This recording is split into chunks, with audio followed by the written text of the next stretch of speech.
Snow drifted across the training valley in slow, deliberate spirals, as though the storm itself were assessing the lone figure crouched among the frozen ridges. Sergeant Callum Redd remained motionless beneath his layered ghillie suit, every thread of fabric tuned to break his outline against the pale landscape. His breathing was steady, measured, almost meditative, and nothing in his posture suggested discomfort despite the biting cold. He had waited in worse places than this for longer spans, and for reasons far more dire. Earth Command relayed the message with clipped urgency. The Galactic Coalition had officially refused a request to deploy Earth's long-range specialists to the Zyphor front. Ballistic warfare, they argued, was too archaic, too unpredictable, too slow for interstellar engagements. Callum listened without resentment. Dismissal from the Coalition was not new. To them, humans were a curiosity best kept at the negotiating table rather than the battlefield. Yet Command's tone carried something different this time. An undercurrent of frustration edged with reluctant hope. Callum adjusted his rifle, brushing accumulated frost from the scope. The weapon looked primitive compared to the shimmering energy arms favored by the Coalition, but its reliability had been earned through generations of refinement, and its rounds obeyed physics with uncompromising honesty. He found comfort in that certainty. Machines could falter, algorithms could be deceived, shields could be bypassed, but a precisely placed round traveling faster than sound rarely offered second chances. That truth grounded him as firmly as the snow beneath his boots. A transport vessel rumbled overhead, its engines cutting a harsh path through the storm. Callum watched it pass, noting the insignia of the Coalition's high command. They had arrived to observe Earth's forces firsthand, evaluating whether any contribution was worth the logistical inconvenience. The rumor had spread quickly among Earth personnel. A Zyphor incursion had broken through a frontier line, and the Coalition's most advanced targeting systems had been rendered ineffective by refractive interference. That, at least, had forced their attention earthward. Callum rose slowly, brushing snow from his knees before slinging his rifle across his shoulder. His commanding officer, Captain Mara Sulin, was waiting near the landing zone. She was compact, sharp-eyed, and carried herself with the rigid posture of someone accustomed to earning respect the difficult way. As Callum approached, she nodded once, her breath misting into the frigid air. "They're expecting a demonstration," she said, her voice pitched low, though the wind quickly devoured it. "And they've made it clear they're not here to be impressed." "Doesn't matter why they're here," Callum replied. "Only what they need to see." Mara allowed herself a faint smile. "Exactly. The Coalition believes the Zyphors can't be countered with anything that isn't quantum-guided or plasma-based. Our job is to prove that assumptions don't win wars." Callum felt a familiar resolve settle through him.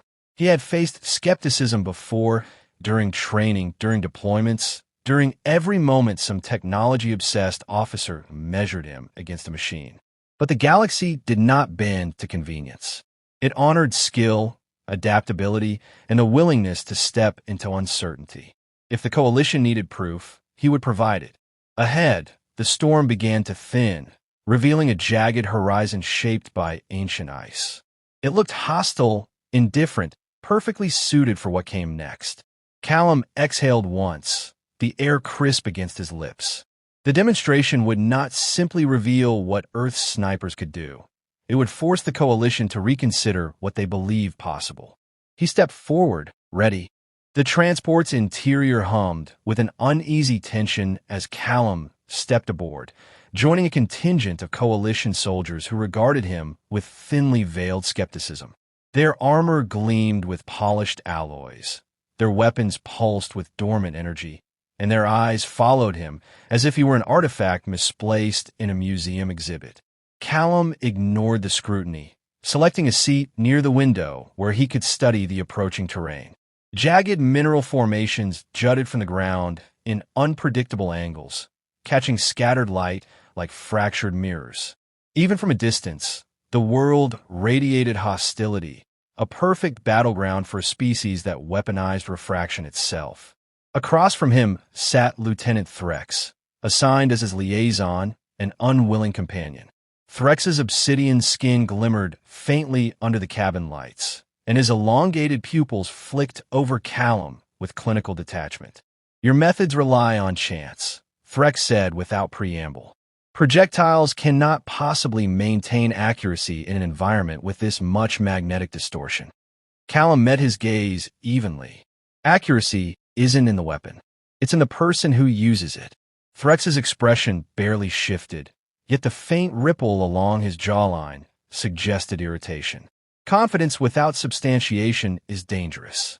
"Then watch closely," Callum replied. "You'll have all the substantiation you want." The transport shuddered as it descended, landing near a shattered outpost half consumed by glowing cracks where Zyphor troops had passed. Coalition engineers moved in frantic patterns, attempting to stabilize equipment that kept flickering under the planet's unpredictable energy surges. Callum stepped onto the ground and immediately tasted the metallic tang in the air, a sign of the volatile electromagnetic currents threading through the atmosphere. The Zyphors thrived in this environment. The Coalition struggled to adapt, and Callum meant to use both facts to his advantage. Threx fell into stride beside him, still observing, still judging. "Our reconnaissance drones cannot track Zyphor movements. Their crystalline bodies scatter every spectrum we rely on." Callum scanned the horizon, noting the subtle shifts in reflected light along the ridgeline. "Then stop looking where they want you to look," he said. "Light bends, but shadows don't lie. Neither does terrain." Threx paused, considering the statement without appearing to appreciate it.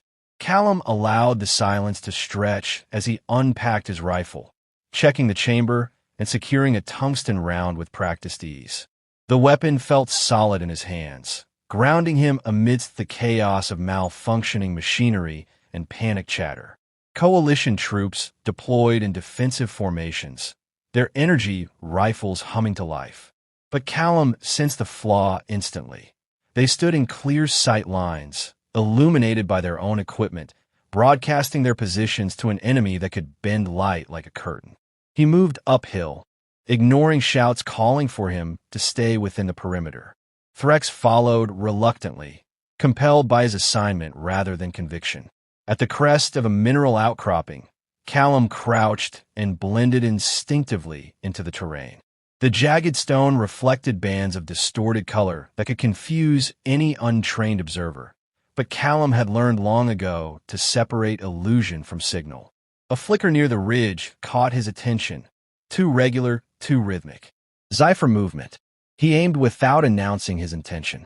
Threx, startled, stepped back as Callum squeezed the trigger. The crack of the rifle split the heavy air, followed by a distant shatter and a keening crystalline howl that echoed across the valley. Coalition sensors lit up, registering a Zyphor life form collapsing. Moments later, another refracted shimmer revealed itself, and Callum fired again, then a third time, each shot deliberate, economical, devastating. Threx stared at him, disbelief finally cracking through his disciplined mask. "You located them without scanners." "Listen," Callum said. "Your systems can't process what they can't interpret. But a person can." The battlefield quieted, but only for a moment. Deeper along the ridge, new distortions stirred, larger, more coordinated. Callum rose, sliding a fresh round into place, resolve sharpening within him. The demonstration was over. The real fight had just begun. Callum moved with deliberate precision along the jagged escarpment, each step chosen to minimize sound and silhouette.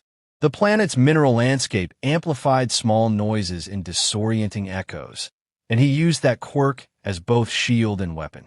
Threx shadowed him at a cautious distance, no longer dismissive but not yet convinced, his gaze darting between Callum's movements and the chaotic distortions flickering across the horizon.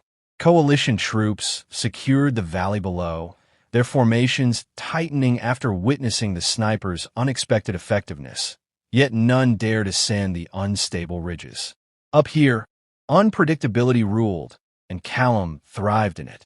The shifting glimmers ahead signaled a Zyphor patrol, this one bigger, its crystalline carapaces catching ambient light in prismatic flashes. Callum paused beneath a jut of stone, slowing his breath as he studied the pattern of movement. Zyphors were not chaotic. Their bodies refracted wavelengths with uncanny uniformity, and once he learned their rhythm, he could anticipate their steps. Threx watched his stillness with growing unease, unfamiliar with the discipline required to become part of the terrain. "You are exposing yourself," Threx whispered, his voice low but taut. "No," Callum murmured. "I'm disappearing." Before Threx could question the claim, Callum eased forward, adjusting the folds of his ghillie suit until he blended with the ridgeline's fractured shadows. The Zyphor patrol advanced, unaware. Coalition sensors continued to misread the distortions, but Callum relied on subtle cues. The faint ticks of crystalline limbs against stone, the tiny vibrations beneath his boots, the slight disruptions in air pressure when their refractive surfaces shifted. He brought his rifle to his shoulder, aligning the tungsten round with the nearest Zyphor's thorax. The creature's crystalline armor looked impenetrable, but Callum had studied the way their refracted lights converged around structural weaknesses. He fired once. The round struck dead center, fracturing the Zyphor in a resonant burst that rippled through its formation. 2 more shots followed, each dismantling another soldier with precise finality. The surviving Zyphors scrambled, their refracted camouflage faltering under the sudden disruption. Threx stared, his disbelief tempered now with a dawning respect. "Your species learns to read worlds with its bodies," he said quietly. "Not with devices." "Devices help," Callum replied, sliding another round into the chamber. "But instincts keep you alive when they fail." A deeper reverberation rumbled across the ridge, causing both men to turn.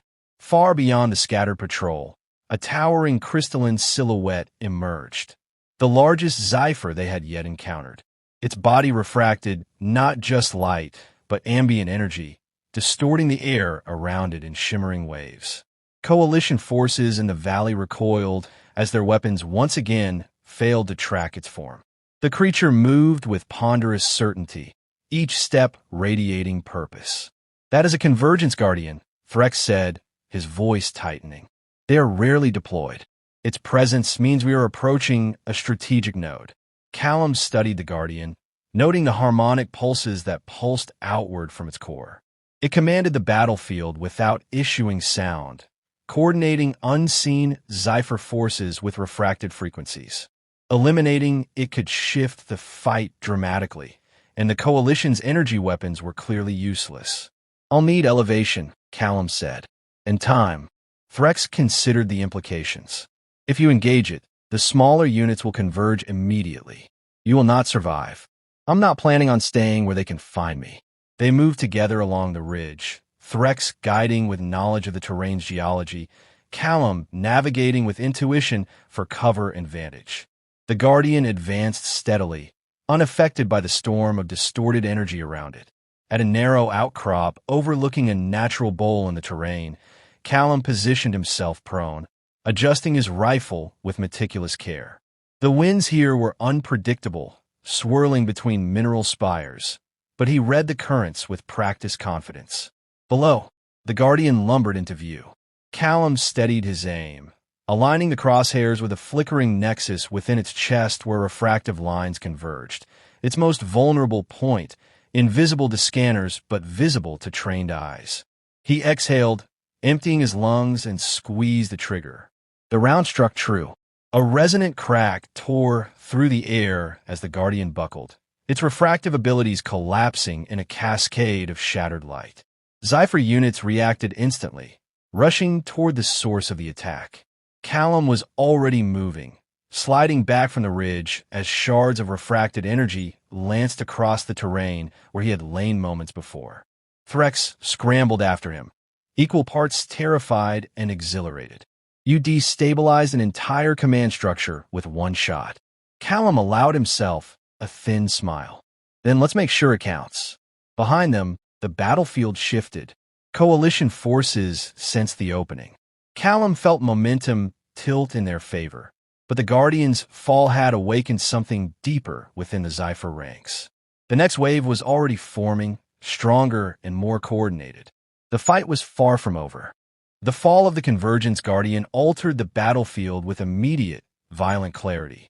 Waves of fractured light rolled outward like a wounded heartbeat, and every Zyphor within range responded with sharpened intent.